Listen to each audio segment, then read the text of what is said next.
দেখুন, সেলুনওয়ালা চুল কাটছে এক একজন 150 টাকা করে। তুই চুল কেটে দেবে 150 টাকা, আর বলছে আমার পয়সা নেই, আমার বেকার ভাতা চালু করতে হবে। হ্যাঁ, নারায়ণ ভাতা নেবে, বেকার ভাতা নেবে 1000 টাকা করে, চুল কাটছে 150 টাকা করে, তাও ওর হচ্ছে না। আমরা হবেন না। ঠিক আছে, বলতে হচ্ছে না। তাহলে এসব সেলুনওয়ালাকে কী করতে হবে? রোজের কাজ, সেলুন খুললেই কাজ।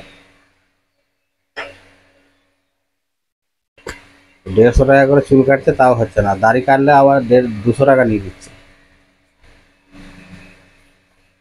তাও হচ্ছে না।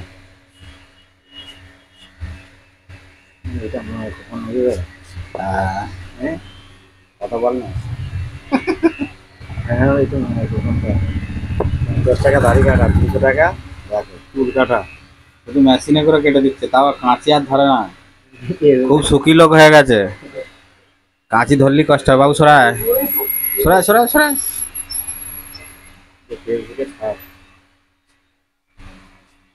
তো চুল কাটা 150 টাকা, হ্যাঁ? তাও হচ্ছে না।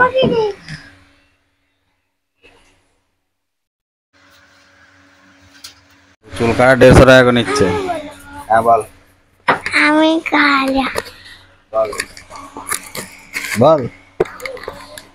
হ্যালো, কি করছো এখানে?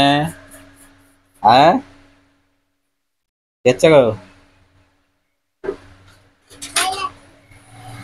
দাঁড়িয়ে আছো? আমি সেলুনওয়ালা শুধু চুল কাটছে, আর অন্য কোনো কাজ নেই।